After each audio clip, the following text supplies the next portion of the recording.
नमस्कार विद्यार्थी मित्र मैत्रिणींनो, जनता शिक्षण संस्थेच्या किसनवीर महाविद्यालयात मी सहाय्यक प्राध्यापक मेघा प्रशांत शिर्के, अर्थशास्त्र विभाग आपलं किसनवीर इकॉनॉमिकामध्ये सहर्ष स्वागत करते।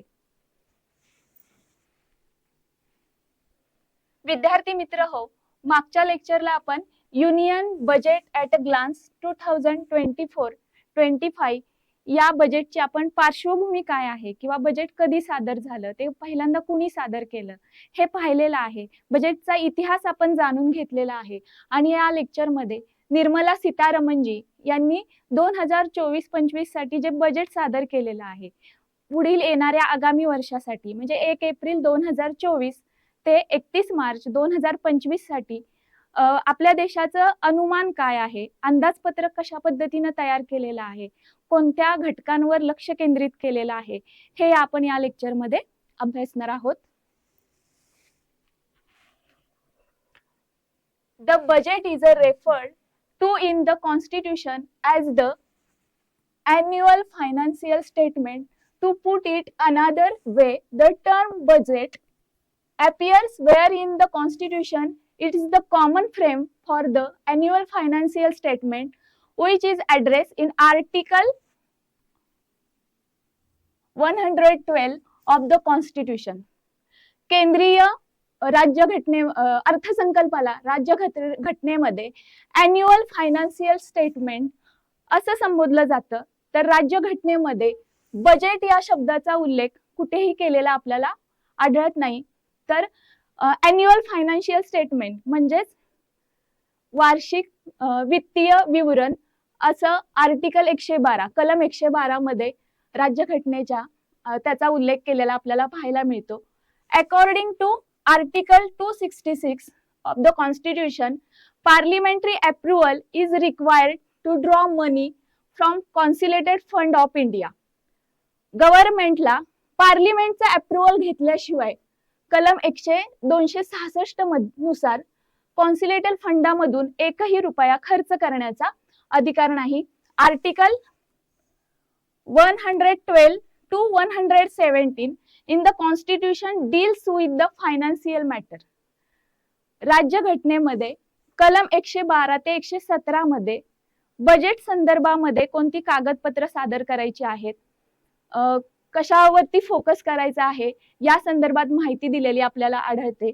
The budget division of the department of economic affairs in the finance ministry is the nodal body responsible for preparing the budget. म्हणजेच फायनान्स मिनिस्टरची budget division of the department of economic affairs यांच्या मदतीनं, या nodal बॉडीच्या मदतीनं budget तयार केलं जातं। The president is a responsible for submitting the budget through the Lok Sabha according to article 112 of the Indian constitution. भारतीय राज्यघटनेनुसार कलम 112 नुसार खऱ्या अर्थानं आपल्या देशाच्या राष्ट्रपती जे असतात त्यांना बजेट सादर करण्याचा किंवा बजेट लोकसभेमध्ये प्रस्तुत करण्याचा अधिकार दिलेला आहे। पण हा अधिकार आर्टिकल 77(3) नुसार राष्ट्रपती हा अधिकार आपल्या देशाच्या केंद्रीय मंत्र्यांकडे सोपवतात। युनियन फायनान्स मिनिस्टरला ही जबाबदारी सोपवली जाते। म्हणजेच 2024-25 जर बजेट तुम्ही बघितलं तर आपल्या राष्ट्रपती द्रौपदी मुर्मू यांनी युनियन बजेट सादर करण्याची जबाबदारी ही आताच्या विद्यमान अर्थमंत्री निर्मला सीतारमण यांच्यावर सोपवलेली आपल्याला दिसते आणि या वर्षीचं युनियन बजेट निर्मला सीतारमणजी यांनी सादर केलेलं आहे। आता हे बजेट सादर करत असताना कोणती दस्तऐवज सादर करावे लागतात। बजेट ज्यावेळी तयार केलं जातं आणि ते पार्लमेंटमध्ये जेव्हा सादर केलं जातं त्यावेळी अॅन्युअल फायनान्शियल स्टेटमेंट, वार्षिक वित्तीय विवरण, डिमांड्स फॉर ग्रँट्स अनुदान मागणी, finance bill, fiscal policy statement mandated under FRBM act. FRBM act म्हणजेच फिस्कल रिस्पॉन्सिबिलिटी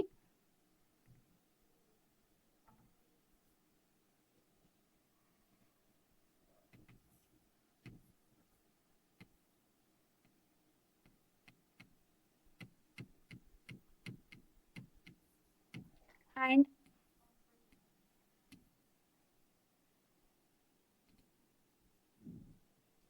budget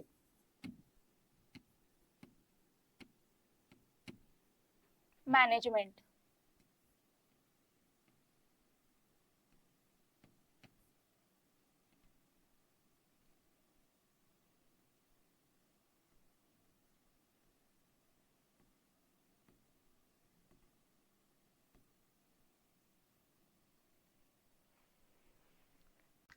लोकसभेमध्ये बजेट सादर करत असताना कोणकोणते दस्तऐवज सादर करावे लागतात हे आपण इथे पाहणार आहोत.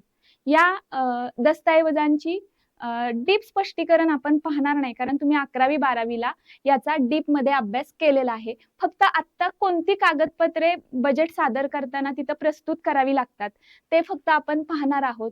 यामध्ये अॅन्युअल फायनान्शियल स्टेटमेंट, वार्षिक वित्तीय विवरण, डिमांड्स फॉर ग्रँट्स, अनुदान मागणी, सेक्टर मधील कोणकोणत्या घटकांसाठी किती ग्रँट्स मागून घेतलेले आहेत, फायनान्स बिल काय आहे, वित्त विधेयक काय आहे, त्याचबरोबर fiscal policy statements mandated under FRBM act.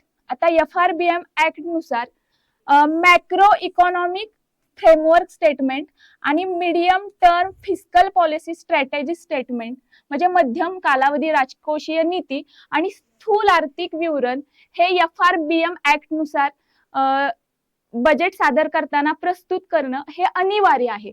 आता FRBM हा ऍक्ट जो सादर झालेला आहे तो 2003 मध्ये हा ऍक्ट लागू करण्यात आलेला आहे. फिस्कल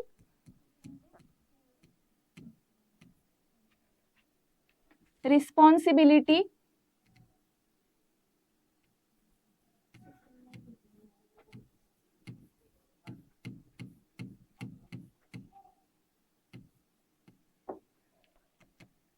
and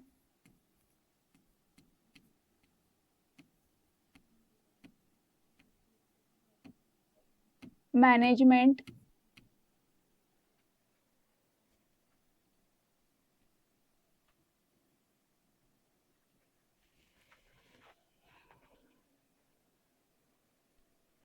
FRBM ऍक्ट 2003 मध्ये जो सादर झालेला आहे fiscal responsibility and budget management act, या ऍक्ट नुसार मॅक्रो इकॉनॉमिक फ्रेमवर्क स्टेटमेंट म्हणजे स्थूल आर्थिक विवरण आणि त्याचबरोबर medium term fiscal policy strategy statement मध्यम कालावधी राजकोषीय नीती सादर करणं या FRBM ऍक्ट नुसार अनिवार्य आहे. त्याचबरोबर एक्सपेंडिचर बजेट खर्च अंदाजपत्रक, रिसिप्ट्स बजेट प्राप्ती अंदाजपत्रक म्हणजे सरकार सेक्टरमध्ये कोणकोणत्या योजनांवर किती खर्च करणार आहे, सरकारला टॅक्स रिव्हेन्यूच्या माध्यमातून किती पैसे सरकारकडे जमा होणार आहेत, एक्सपेंडिचर प्रोफाईल सरकारचा खर्च तपशील कशा पद्धतीने असणार आहे, बजेट ॲट ए ग्लान्स अंदाज पत्रक जे सादर होणार आहे 2024-25 साठी याचा चार्ट असणार आहे, memorandum explaining the provisions in the finance, outcomes monitoring framework आर्थिक परिणाम तक्ता म्हणजे मागच्या वर्षी जे बजेट सादर झालेलं आहे त्याची ऍक्च्युअल डाटा समोर आलेला असतो त्याचा चार्ट, की फीचर ऑफ द बजेट 2024-25